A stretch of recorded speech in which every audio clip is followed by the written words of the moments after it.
So, in this series, we've been talking a lot about hurry. We've been talking about what exactly that looks like and this hurry sickness that kind of gets in our way when we live this kind of just rampantly hurried life.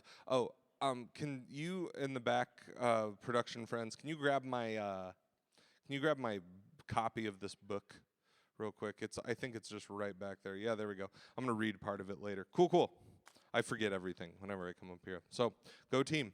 That's what happens when Perry doesn't lead worship. Is my moments to like gather my thoughts. My thoughts are markedly ungathered. So we've been talking about hurrying. We've been talking about how the damage of hurry in our own spirits and kind of what happens when we live at this pace. Thank you, sir. That is completely unsustainable.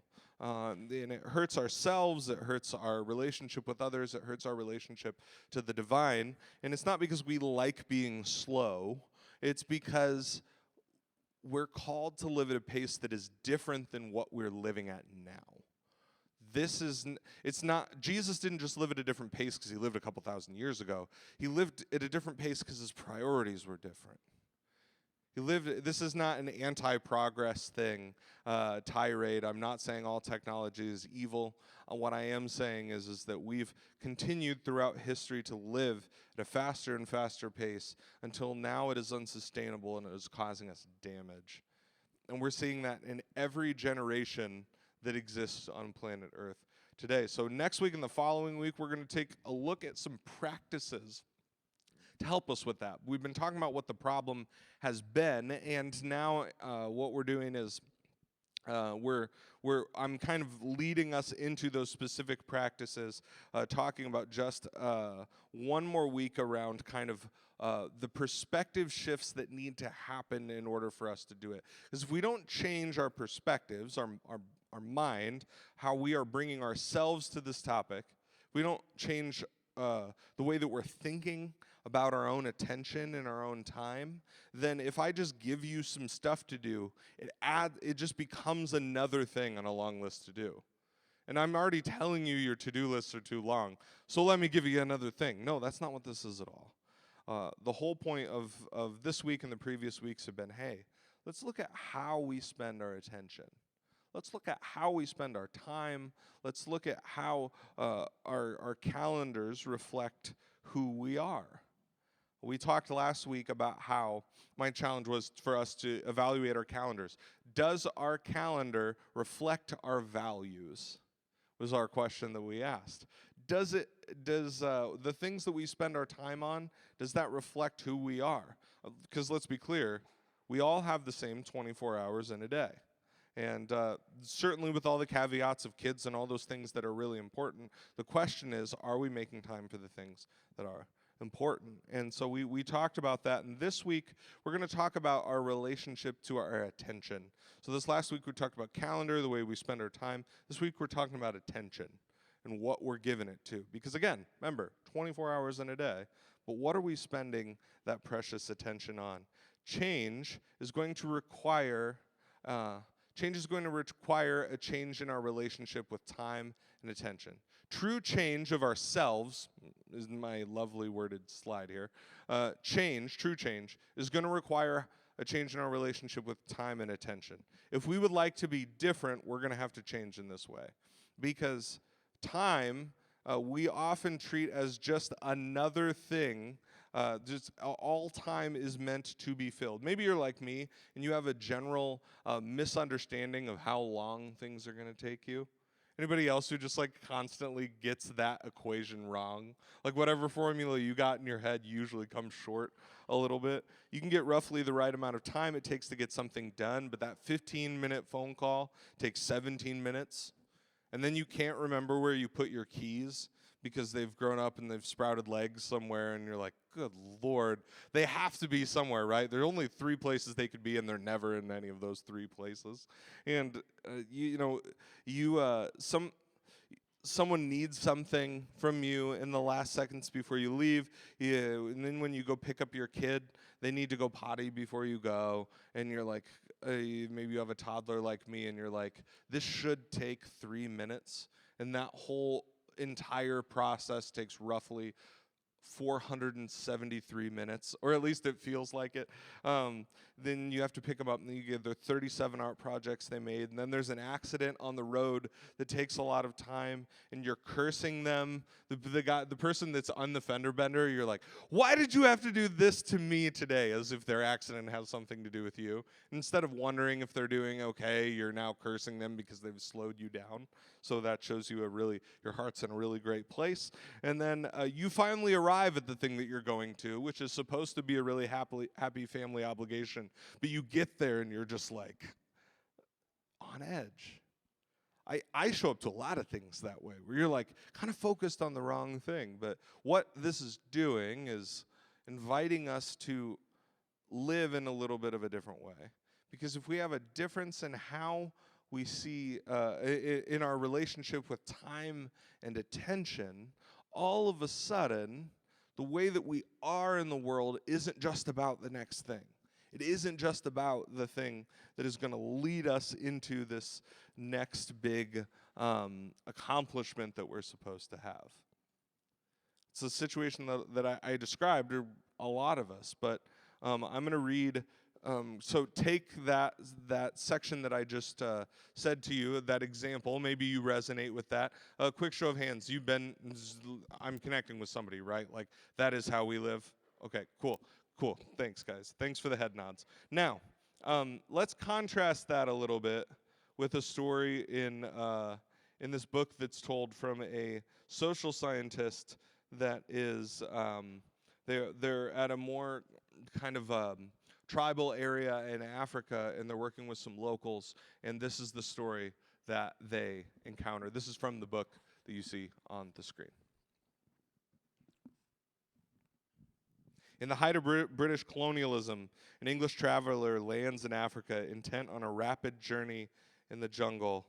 And as he works with these people, he tells the story. He says, "This whirling, rushing life which so many of us live does for us what the first march in the jungle does." What happened was, after an exhausting day of travel, all on foot, in a fitful night's sleep, he gets up to continue his journey, this visitor, this traveler. But the porters, these people that he's working with, they refuse to move. He can't figure out why this is. Exasperated, he begins to cajole, to bribe, to plead, but nothing works. They will not move an inch, and he asks why. And through a translator, he tells them that they are waiting for their souls to catch up with their bodies. These people had been pushed all day. Next thing. This is in the height of colonialism, so this is a long time ago. Not even as fast-paced in our world today. These people have been pushed, and next thing, and can we? How far can we get today? And what's the exact? Here are these lists that we got to get done. And these people who had a much better understanding of pace of life, they're waiting for their souls to catch up to their bodies.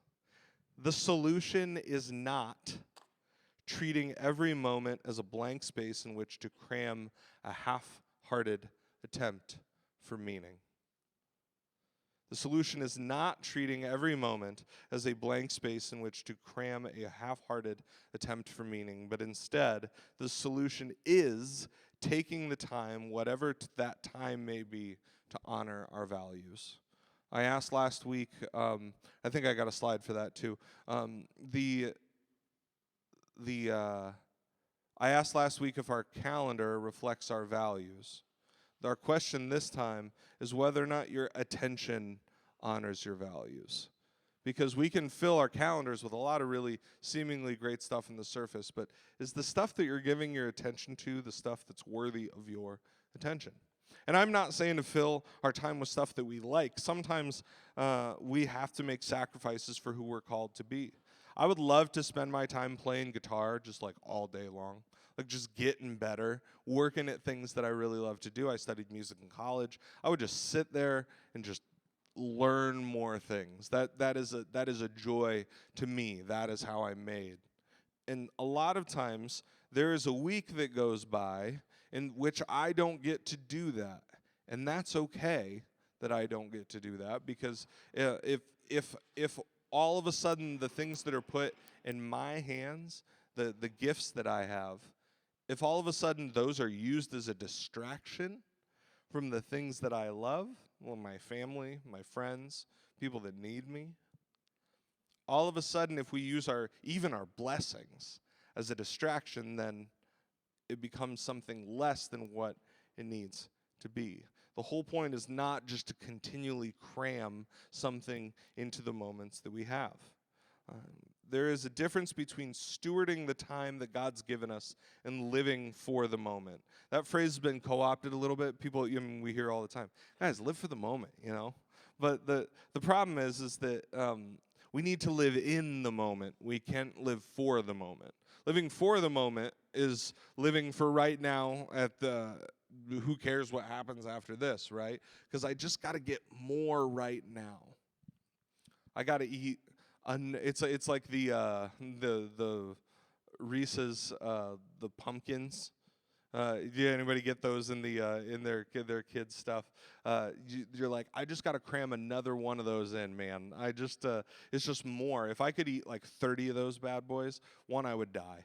But two, it would be a happy death, because those things are tasty. But point being is that we constantly try to do more, be more, try to get more just in this very situation that we have in front of us. But the solution instead is to honor the time that we have, and it's a balancing act. If it was easy, we'd already be really great at it.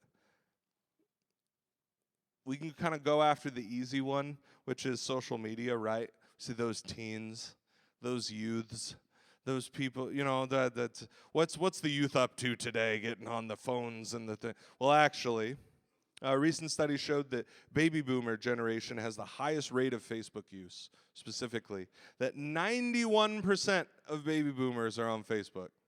Wild, right? And yes, time-wise, Gen Z use is still highest, but my point is that it's their stuff is spread over a little bit more over multiple social networks. But since the Q1 of 2020, baby boomer media usage is up 31%, which is pretty wild. And that's a really high number, and there are other high numbers for the rest of our generations as well. Since the pandemic, we learned to numb ourselves from a very terrifying situation.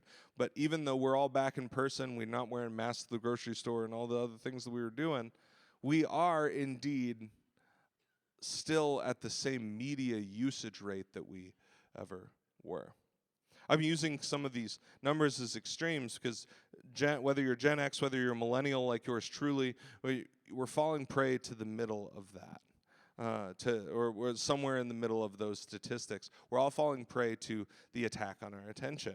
The average American overall spends 705 hours on social media a year. 705 hours. According to Comer's 2019 book, he said that. And that was in 2019. 705 hours. The current number is 864 hours. That's nuts, right? 864 hours a year. That is over 36 days, a month of your existence. A plus is spent doing this. Just and so I'm not saying any of these things are inherently bad, but I am saying, and they're finding this out more and more, that it's rewiring the way that we react to and interact with people around us. It's literally changing the way that we're thinking. That's brain science. That's not me being a curmudgeon-y church guy. The social media is changing the way that we think. It is definitely good if you're able to connect with people around you, especially if it allows you to stay in touch with some people who are physically far away. We're grateful for the technology that allows our friends to be with us. Shout out to Bob Good and his group. There are folks who join us from far away. We have multiple states watching with us this morning. And that is a wonderful use of technology, and here we are. And I'm not saying that because I'm the guy talking on stage. I'm saying that tuning in and interacting and talking and having substantive conversation online is still a net gain, right? That's different than what I'm talking about. I'm talking about the metrics by which we just spend time scrolling through thing after thing after thing with minimal human interaction is damaging the ways that we interact with the things around us. But there's also something that happens. It's allowed us to attain a sense of fulfillment that is not necessarily a reflection of reality. So this sense of fulfillment that we get, of false fulfillment from whether it's social media or any number of technology, it helps us, it kind of shows up in three different ways. One is connection.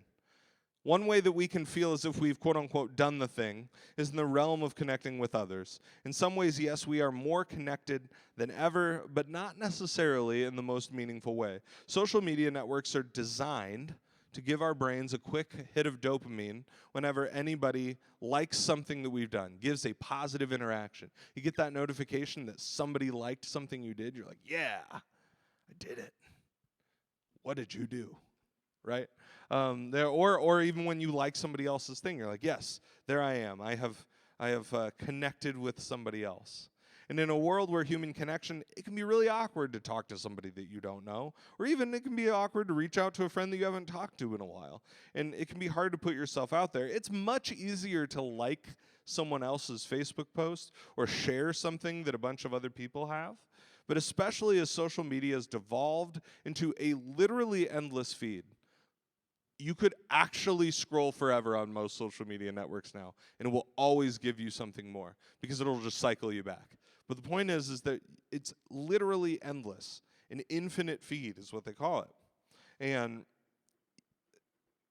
all of that is not actually human interaction. If you pushed a button regarding something that someone you know posted, you did not really connect with that person on a deep level, on a substantive level. Right? A little, yes, but the problem becomes when that type of interaction, the problem is not that Facebook exists. The problem is that Facebook has replaced for so many people real human interaction. The problem is not Instagram. Love a good Instagram post. I scroll on Instagram just like anybody else. My point is that when it has replaced the ways that we interact with other people in the world, if that is your social engagement, is Instagram, we've run into an issue. That's not actual human connection. Because, you can spend hours scrolling and liking and hearting whatever that laughing face is that's crying. Why is it always crying?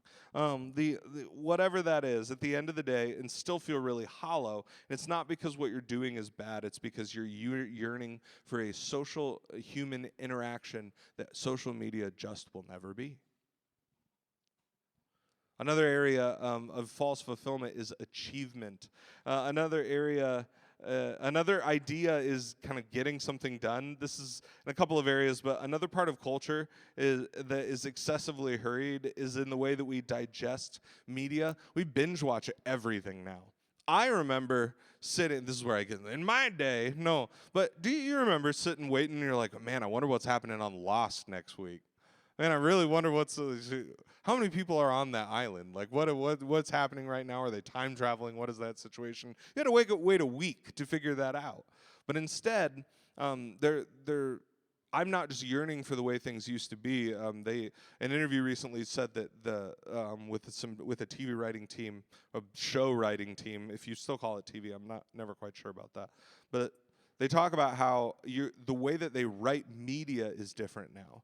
Because you have to leave it in a certain point of tension to get someone to watch the next one right away. Because if they don't watch a few in a row to start with, you're not going to get them to watch the rest of it. Statistics bear this out in the way that we digest media now. It's literally changing the way that they make some of the things that we enjoy. Now, I am not saying TV is better back then than it is now. I would actually say it's probably better now. But the point is that the way that our attention is changing the way that people make things. I'm not just being a curmudgeon about the things that the way that we need to watch TV. What I am saying is that our hurried pace of things is literally changing the way that we're writing the things that we digest, right? And materials and narratives and stories. I really believe that those are some of the things that can change our perspectives.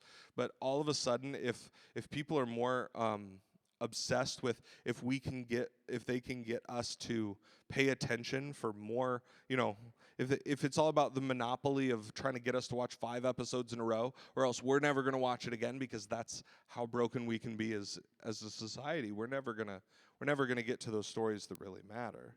The average American is awake 15 hours a day on average, and 6 of those hours is spent consuming video content on average. So of the 15 hours, 6 of that is watching some sort of video. I'm pretty bad at math, but I'm pretty sure that's around 40%. Ted's not here, our regional accountant, or else I would look to him to confirm that. And there you are, after disappearing, right? Brain not resting, meaning disappearing into your screen, but in overstimulated attention. And afterwards, you sit up and you're like, man, I did it. I made some progress on Breaking Bad today. Like, you have that sense of achievement of, you're like, man, I really powered through a few of those things, really got some things done today. Not so much, right? I mentioned this. You've seen the show 9 times before, but you're like, I did it. I watched a whole season of The Office today. Really, really getting things done. It gives us a sense of false achievement, when really what you've done is you've allowed yourself to check out of your life for a certain amount of time. And I love The Office. Parks and Rec is my show. I will watch that thing endlessly. But the point is that don't let a good thing become a distraction from the things that are really important. Another side of things is activism. They call it clicktivism, or whatever other whimsical name you want to put on it. Friends, changing the border on your photo, on your profile, is really nice. It's really nice. That's all it is, but it's really nice, right? You see people, I'm going to take a stand for this particular thing. It's ironic because you're probably sitting while you're taking a stand, right? Reposting something that's talking about a cause that you believe in. It's not actually your words. It's just like something somebody else said, and you're like, yeah, that. And you repost it. That's nice. But let me be clear. None of that is doing something. None of that is actual activism. Raising awareness is great, but people are aware of a lot of things. People are aware of cancer, right? There's not one of us in this room that has not been touched by the disease of cancer. We are not doing anything to help cancer if we are raising awareness for cancer. People are very aware. Dumping ice water in your head did not save a single person from ALS, right? That was a thing for a while. And I'm not saying there isn't some good heart behind some of that, but what it's devolved into is that our attention is all of a sudden we're made to, those things make us feel icky. The fact that someone will die from cancer in the next 5 years, statistically.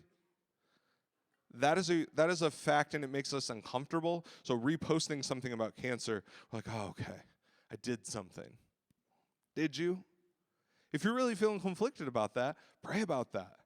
Is there something you can do? Is there volunteering you can go engage in? Is there something that you can go do that is helpful in this way? But our hurried nature of, I have to satisfy that ache in my heart right now, or else it will not get satisfied, and I can't stand being uncomfortable. I must feel the comfort and peace of the scroll at all times. Hurry has brought us to be less than helpful in many different ways in a lot of different areas. This is true about activism for causes that we're passionate about. If you spend a lot of time arguing on Facebook with people about politics, it is not a good use of your time. I'm willing to go out on a limb and say that. And here's why. No one, at least I've never heard of anyone, has ever said, man, I just vehemently argued for 2 hours on Facebook about politics. But guess what? The other guy had some really good points, and I completely changed my mind. The reason that no one's ever said that is because that has never happened. It just hasn't. And yes, good conversation can exist. That is the minority. That is a thing that is true. But I I don't argue. I don't argue. You say I just repost all the political stuff that I agree with because I need to signal that I believe the right things in the world. The studies show that social media is becoming more of an echo chamber. You're showed more of the things that you like, the things that you'll engage with. Now, if you're an angry person, you spend time engaging with stuff that you dislike, it'll show you more stuff that you dislike so that you get more of that. Because what the whole point of the thing isn't to help you grow, it's to keep you engaged. And so my point is that if you want to have a substantive conversation, have a substantive conversation. But is that happening online? A lot of times it's not, if we're really brutally honest. And I know we have very politically active people here, and that's really great, and I endorse that. Go do your thing, but don't let it become the thing that ruins your day just because you're walking around because of that thing that some avatar said online, right? Last week we talked about how to spend our time, what that looks like, but we're talking about attention and how that matches our values. You can be the average American male with a full-time job awake for 15.4 hours a day. Okay? That already means you're not getting enough sleep, if I'm doing the math correctly there. But you can work your average of 40.5 hours. You can get to your 8.1 of hours of work on a weekday in between rushing your kids to activities, all the while addicted to the notifications on your phone. You scroll endlessly at the beginning and the end of your day, arguing with that idiot on the forum about politics, either side. And then you watch 2.5 episodes of your favorite TV show before falling asleep in a coma because you can't stay awake any longer. And you go through the entire day that is so full of stuff, and you wake up, and then when you wake up, you look back at your day, and it was empty. You just feel like in a day that is so full of stuff, there should have been you should feel something about it. This is the average day in front of for a lot of people. That's what we're here to change. We're here to talk about some specific ways now, but while we looked at your calendar last week, I would invite you this week to look at where your attention is. Is it trained to keep reverting back to the lesser forms of distraction, or is it connection with other people? Is it on actually what is happening in front of you? So next week, we'll look at practices to live at a pace that allow us to be present to what God has put in our life. And we'll see that. But our questions are as follows. I know I sound like a curmudgeon a lot of today. But again, none of these things are inherently bad. But the point is, do not let it monopolize your attention. So some questions to evaluate where we're at with this. What gets the most of your attention during the day? Are you happy with that answer? What do you think is the most important things in life? What's actually the most important thing to you? Number 3, are the answers to 1 and 2 the same answer? Just a quick check-in. I'm not trying to shame anybody. I'm just saying the things that are most important to you and the things that get your most attention, are those things the same thing? And if not, why is that the case? Just a good evaluation question to kind of figure out where you're at in this. And then number 4, how often is your attention on what is actually happening in front of you? I went through a season of life right after college where I realized that I had gone through an entire day always looking to the next thing that I was doing. I was never actually there, which is kind of a creepy feeling. You're just missing a lot of it. But that's a lot of us. I still have those days. How often is your attention on what is actually happening in front of you? We have to know where we are to know where we can go. So we'll go there. I know I got you out late. Our schedule's all kerfuffled this morning, as a family member of mine would say, instead of the other things that you could say. So let me pray for us real quick, and then we'll go to our discussion groups. Lord Jesus, we thank you this morning for helping us evaluate what we spend our attention on, God. Not because